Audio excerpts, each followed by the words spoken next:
네, 날씨가 많이 추운데요. 이 자리에 함께하신 모든 교우분들 또 온라인으로 함께하는 모든 자리마다 우리 주님의 평강이 함께하시기를 바랍니다. 이 부자 관리를 오늘날로 치면 소위 부족함이 없는 엘리트라고 여기면 어떨까 싶습니다. 이 관리는 거의 빈틈을 찾아보기가 어렵습니다. 18절을 보니 관리는 지금 영생이 궁금합니다. 그런데 좀 질문이 남다른데요. 이렇게 질문하는 거죠. 무엇을 하여야 영생을 얻을 수 있겠습니까? 그러니까 관리는 지금 자기 자신이 주체가 되어 능동적으로 영생을 얻을 수 있는 방법을 예수님께 구하고 있습니다. 이 하여야라는 단어의 실제 원어도 능동태의 의미를 가지고 있습니다. 그런 관리에게 예수님은 먼저 관리가 자신을 부르는 선한 선생님이라는 호칭을 거부하시면서 선한 분은 오직 하나님 한 분 외에는 없다, 이렇게 말씀하십니다. 어쩌면 이는 관리의 그 자의식, 곧 능동적으로 무엇이든 할 수 있다는 그런 자의식과 대비가 되고 있습니다. 예수님은 하나님에게 스스로를 종속시키고 계십니다. 그러면서 예수님은 십계명을 언급하십니다. 이웃과의 관계를 명시한 5에서 10계명의 내용들인데요. 관리의 대답은 예상대로입니다. 그는 빈틈이 없습니다. 심지어 어린 시절부터 그 계명들을 다 지켜왔다고 고백하고 있습니다. 어린 시절의 원어는 청년 시절입니다. 이렇게 보면 마태복음의 같은 본문은 부자 관리를 청년으로 지칭하는 것과는 달리 누가복음에서는 관리가 어느 정도 나이가 든 연장자임을 짐작할 수가 있습니다. 이 사람은 청년 시절부터 적어도 가족을 포함한 이웃 관계에 있어서만큼은 빈틈없이 율법을 잘 지키며 살아온 그런 사람입니다. 그런데 예수님은 한 가지를 더 말씀하시죠. 22절에서 예수님은 관리에게 가진 재물을 다 팔아서 가난한 자들에게 나눠주라, 그렇게 말씀하십니다. 그는 율법을 지키는 것뿐만 아니라 재물에 있어서도 빈틈이 없이 꽉 찬 사람이었습니다. 부족함이 없습니다. 결국 저는 이 본문을 묵상하며 단지 돈의 문제, 즉 재물의 문제만은 아니란 생각에 이르렀습니다. 정리하면 관리는 능동적으로 자신의 삶을 살아온 사람입니다. 신앙적으로도 능동적으로 하나님의 말씀을 지키며 살아온 사람입니다. 삶에 있어서도 자신의 인생을 능동적으로 일구어 성공한 사람입니다. 그에게는 아무런 부족함이 없어 보입니다. 그러니 영생도 자신이 능동적으로 취할 수 있을 것이라 기대하며 예수님을 찾아온 것이죠. 이제 맹인으로 한번 살펴보겠습니다. 맹인은 지금 길가에 앉아 있습니다. 예수님을 찾아온 관리와 벌써부터 대비가 됩니다. 관리가 청년 시절부터 율법을 지키며 빈틈없이 살았듯이 맹인이 길가에 앉아 구걸해온 시간은 한두 해의 시간이 아니었을 것입니다. 구걸하는 건 역시 능동태입니다. 능동적인 행위입니다. 그런데 부자 관리의 능동성과는 사뭇 다릅니다. 구걸하는 행위는 있지만 누군가 자신의 빈 그릇을 채워줘야만 한다는 점에서 수동적입니다. 타인에 의해서 자신의 삶이 결정되는 것입니다. 그런 의미에서 맹인은 엘리트와는 전혀 반대의 인물인 거죠. 그런 맹인이 예수님이 지나가신다는 얘기를 듣고 기다렸다는 듯이 예수님을 부르기 시작하는 거예요. 그는 아무것도 없는 빈 그릇과도 같기에 부자 관리처럼 자기가 무엇을 해야 하는지 질문할 정도의 여유는 없습니다. 그저 그 순간에 예수님을 구할 뿐인 거예요.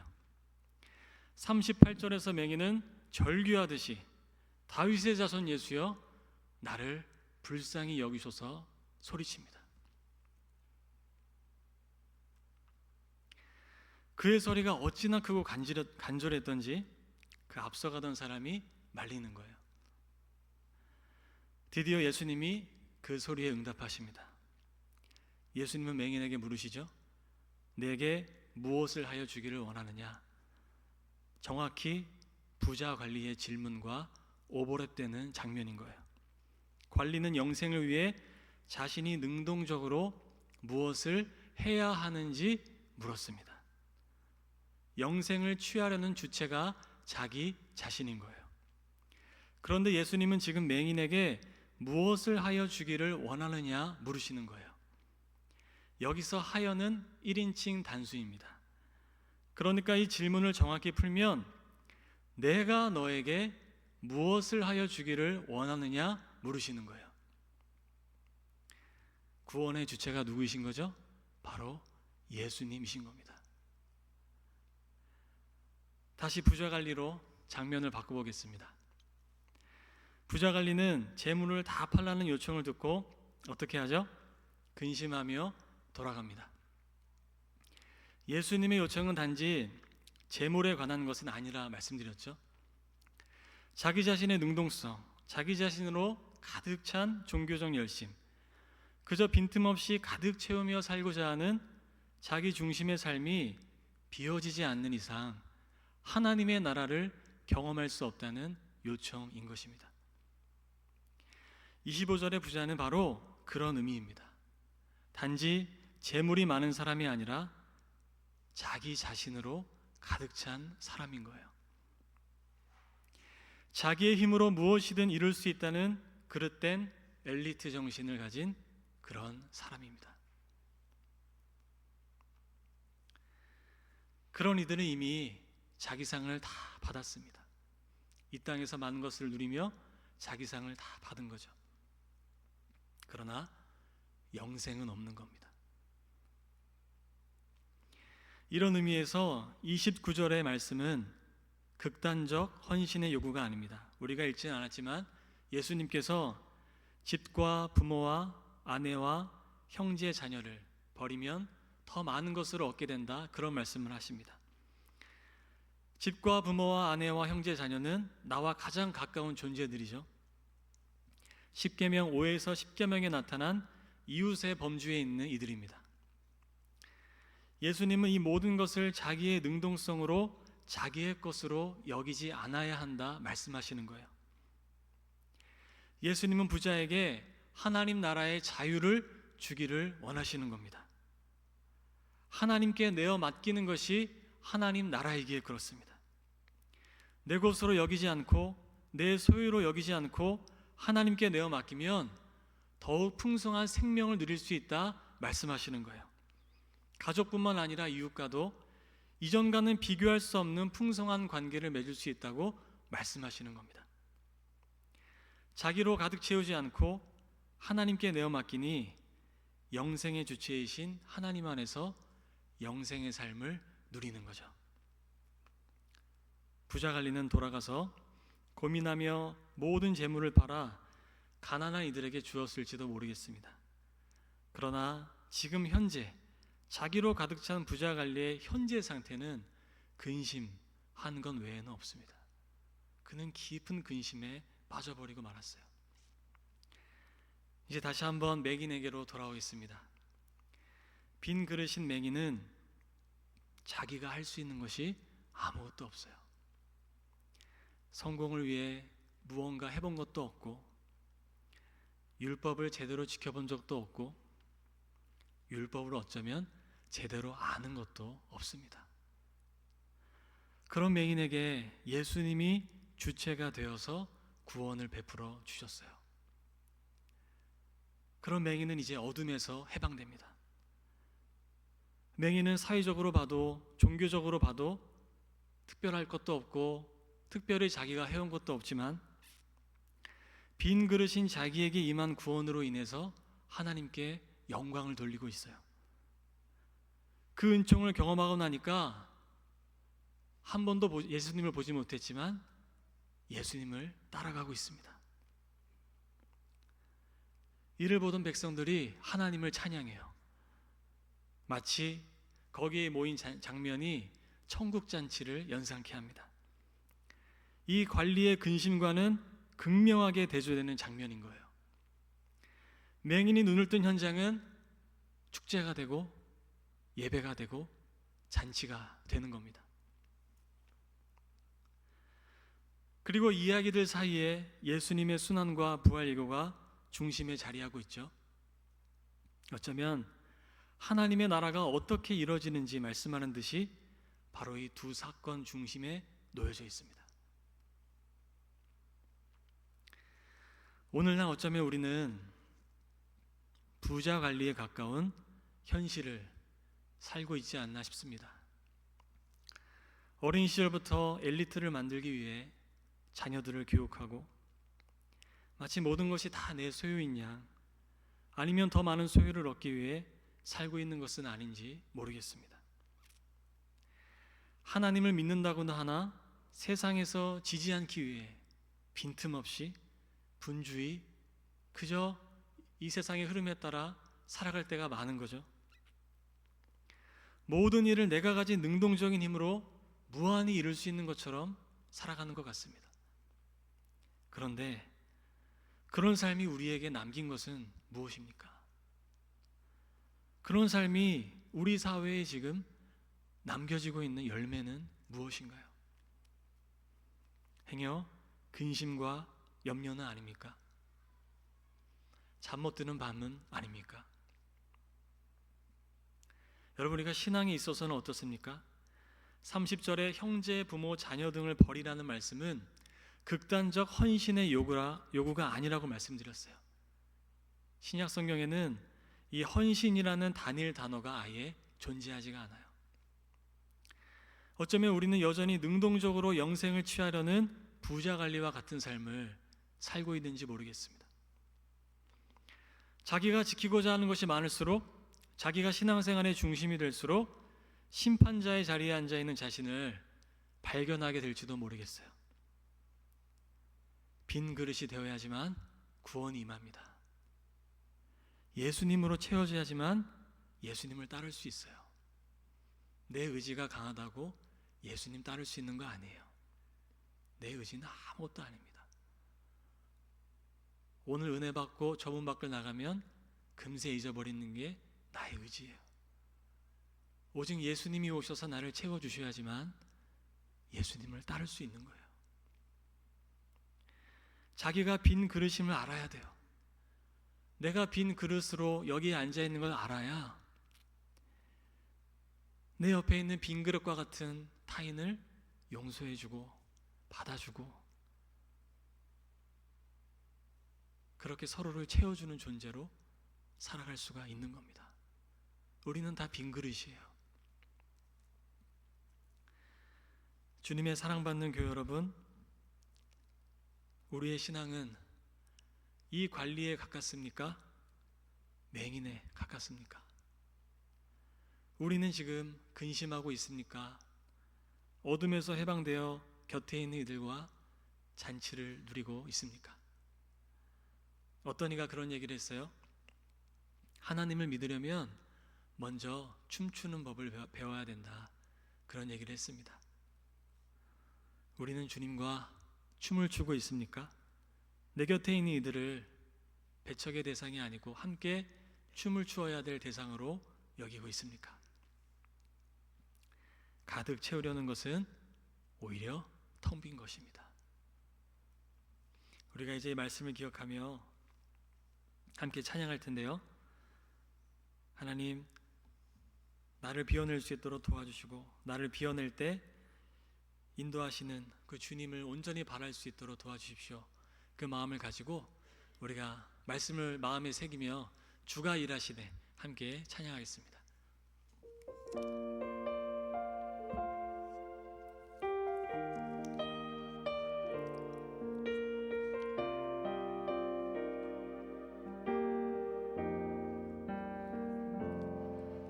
날이 저물어 갈 때 빈들에서 걸을 때 그때가 하나님의 때 내 힘으로 안 될 때 빈손으로 걸을 때 내가 고백해 여호와 다시 한번요. 날이 저물어 갈 때, 날이 저물어 갈 때, 빈들에서 걸을 때, 그때가 하나님의 때. 내 힘으로 안 될 때, 내 힘으로 안 될 때, 빈손으로 걸을 때, 내가 고백해 여호와 이래. 주가 일하십니다. 주가 일하시네. 주가 일하시네. 주께 아끼지 않는 자에게 주가 일하시네. 주가 일하시네. 신뢰하며 걷는 자에게. 우리 모인 이곳에, 우리 모인 이곳에 주님 함께 계시네. 누리네 아버지 은혜. 비록 적은 것이지만 적은 떡과 물고기, 내 모든 걸 드릴 때 모두 고백해 여호와 이래. 다시 한번요. 우리 모인 이곳에, 우리 모인 이곳에 주님 함께 계시네. 누리네 아버지 은혜. 누리네 아버지 은혜. 적은 떡과 물고기, 적은 떡과 물고기, 내 모든 걸 드릴 때 모두 고백해 여호와 이래. 주가 일하시네. 주가 일하시네. 주가 일하시네. 주께 아끼지 않는 자에게 주가 일하시네. 주가 일하시네. 신뢰하며 걷는 자에게. 다시 한번. 주가 일하시네. 주가 일하시네. 주가 일하시네. 주께 아끼지 않는 자에게 주가 일하시네. 주가 일하시네. 신뢰하며 걷는 자에게. 아멘. 우리 이 시간 함께 기도할까요? 말씀을 생각하면서 이 시간 자신을 돌아보며 한번 기도하면 좋겠습니다. 스스로 내 삶은 너무 가득 채우려고 하진 않았는지, 그래서 내 삶에 평안이 없고 불안하고 초조하고 이것을 이루지 않으면 안 되는데 여기며 하루하루 근심 가운데 출근하고 가족 가운데 함께 머물진 않았는지, 여러분 하나님께 다 맡기십시오. 주님 안에 자유를 누리십시오. 주님이 일하여 줄 것입니다. 맹인의 심령으로 빈 그릇으로 주님께 내어놓는 삶 되게 하여 주시옵소서. 무엇보다 이 시간 어린 시절부터 치열한 입시 경쟁에 내몰린 우리 학생들을 불쌍히 여겨달라고 기도하기 바랍니다. 공부로, 스펙으로 늘 스스로를 가득 채워야지만 성공할 수 있다 여기는 이 사회 풍토 안에서 정말 아이답게, 학생답게 마음껏 뛰어놀고 행복한 꿈을 꾸며 살아가는 우리 아이들, 우리 학생들이 좀 될 수 있도록, 우리 어른들이 좀 잘할 수 있도록, 이 교육제도를 바꿔나갈 수 있도록 하나님 지혜와 명철을 허락하여 주십시오. 우리 간절한 마음으로 두 가지를 놓고 함께 기도하겠습니다. 기도합니다. 하나님 감사합니다. 아버지, 하나님 스스로 모든 것을 가득 채우려고 했던 삶은 아닙니까?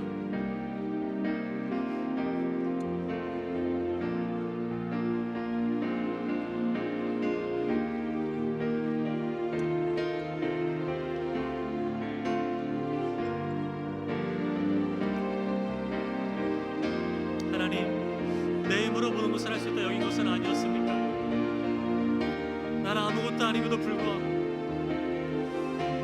나의 힘으로 영생을 취할 수 있고 나의 힘으로 모든 것을 할 수 있다 여기며 그렇게 분주하게 피곤하게 살아오진 않았습니까? 하나님 우리에게 모든 것을 맡기라고 말씀하십니다. 나의 품 안에서 쉼을 누리라고 말씀하십니다. 내가 모든 것을 책임질 테니 나와 함께 걸어가자고 말씀하십니다. 주님의 음성을 듣고 이 시간 하나님 내가 주인 되었던 모든 것을 내려놓을 수 있도록 도와주십시오. 내가 주인 되어 살아왔던 모든 것을 이 시간 내려놓고 오직 하나님 아버지께 맡기며 주님과 함께 인생을 새롭게 살아갈 수 있도록 도와주시옵소서. 하나님 아버지 이 세상의 힘이 너무나 커 보여서 우리 마음대로 살아왔던 것들을 용서하여 주시고 우리를 불쌍히 여겨주셔서 이 세상으로부터 우리를 구원하여 주셔서 하나님의 자녀로 이 세상을 살아갈 수 있도록 아버지 우리에게 힘을 주시옵소서. 나의 힘으로 살아갈 수 없습니다.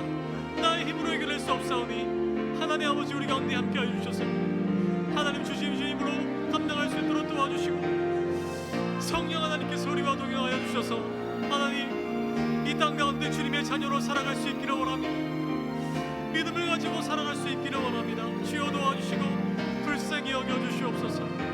하나님 아버지 어린 시절부터 이 지경장에 내몰린 우리 아이들과 학생들을 불쌍히 여주시기를 원합니다. 하나님 어린 시절부터 마음껏 뛰어놀지 못하고 입시 경쟁에 짓눌려서 하나님 아버지 그들의 삶을 오롯이 살아내지 못하는 아버지 이 땅의 어린 청년들을 어린 사람들을 어린 우리 아이들을 불쌍히 여주시기를 원합니다. 아버지 하나님 우리 어른들이 더 잘해야 되지 않겠습니까? 이들을 위하여서 우리가 새로운 마음을 가져야 되지 않겠습니까?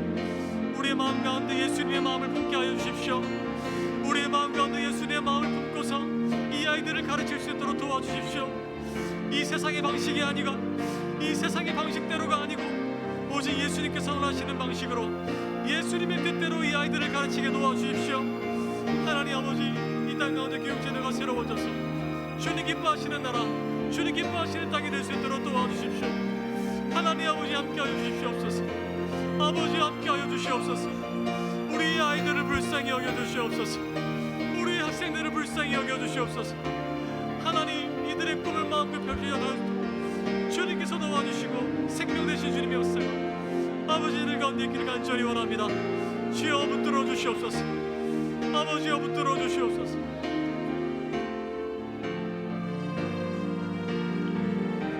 이 시간 이어서 사랑하는 지체들을 위하여 우리 기도하겠습니다.